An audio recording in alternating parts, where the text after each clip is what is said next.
Well, our next speaker knows a lot about AI and a lot about technology.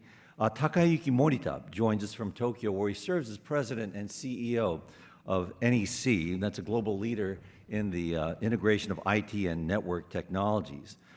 Morita-san became CEO after nearly 4 decades with the company, including 6 years when he worked right here in the United States. His accomplishments include completing over 40 corporate mergers, acquisitions, and investments.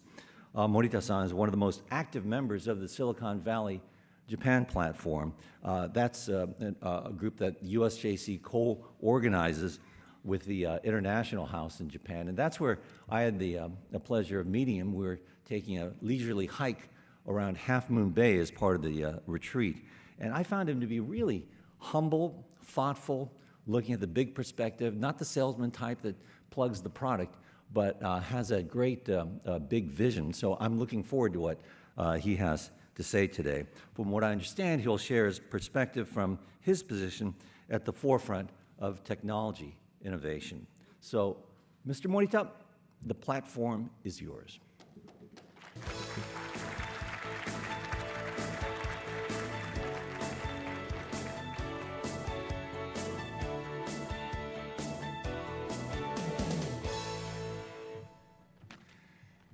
Good morning, everybody.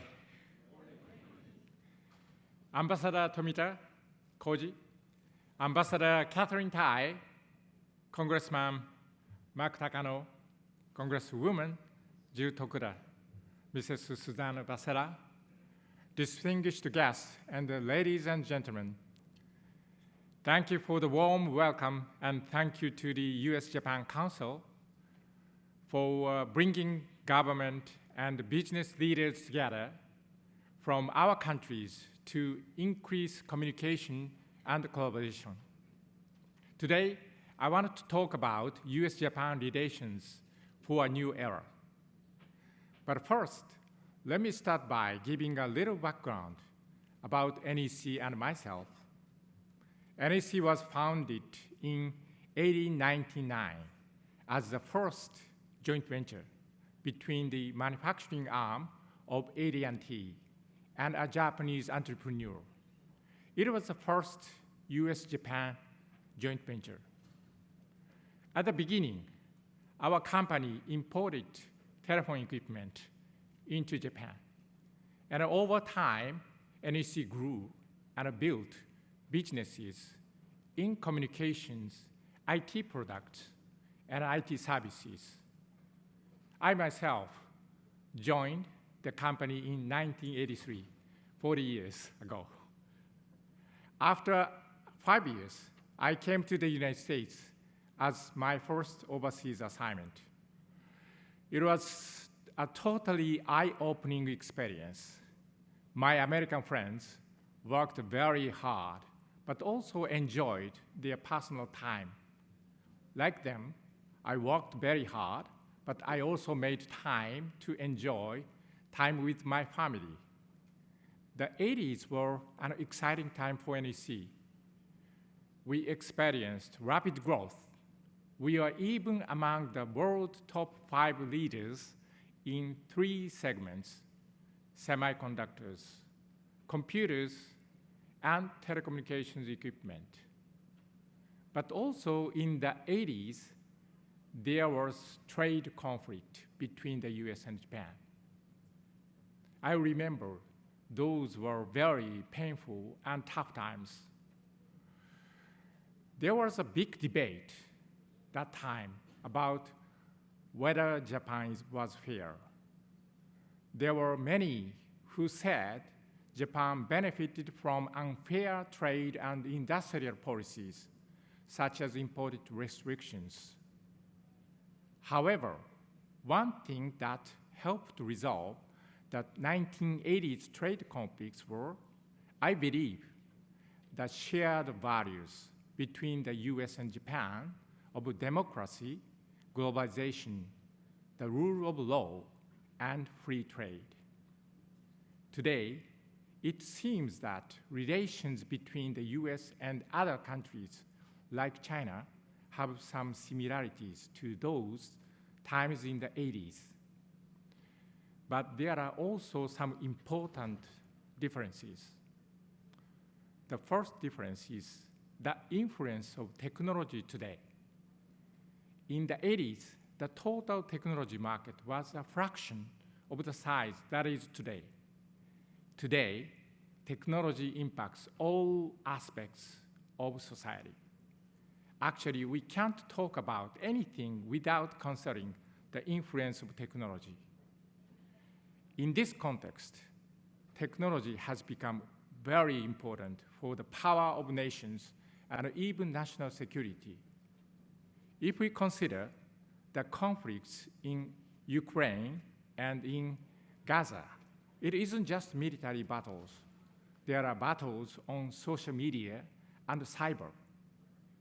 Another difference from the past is the emergence of new economic models. China has achieved rapid growth through a different economic model and partially controlled free economy. China's state-led approach to technological development, the military-civil fusion strategy, and the monopolization of the data by the state, at least on the surface, has enabled its surprising growth. Some countries in the global south are following this China's lead, mainly due to its economic influences.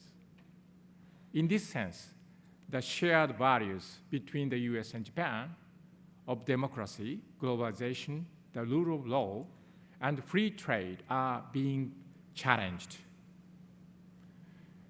And for countries who share similar values, free trade is especially important.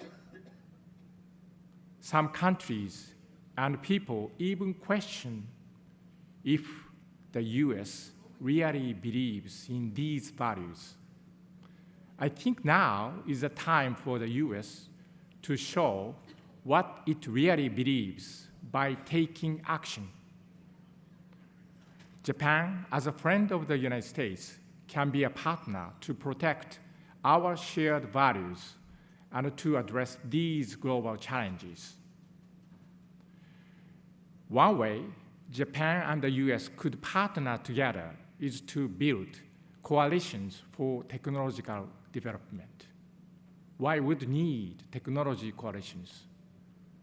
As I said before, technology is influencing everything.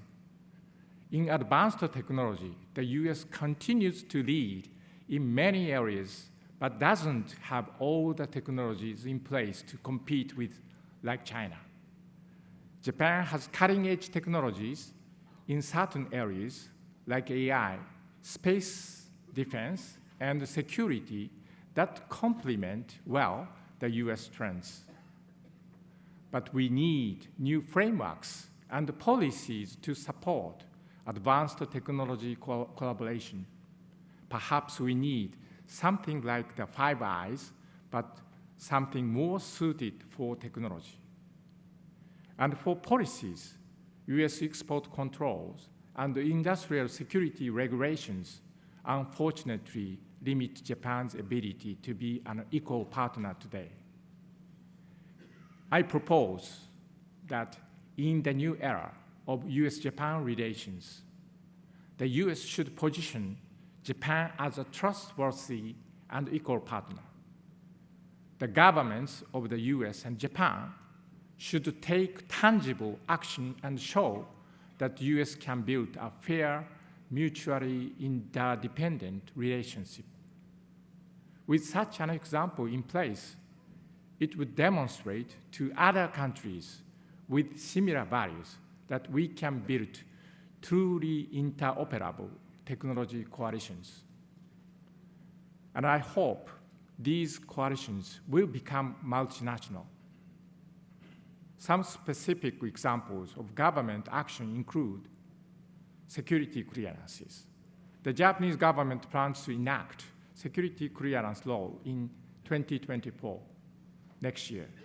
We expect that this will enable Japan to establish relationships with the US and further our collaboration as a trustworthy and equal partners.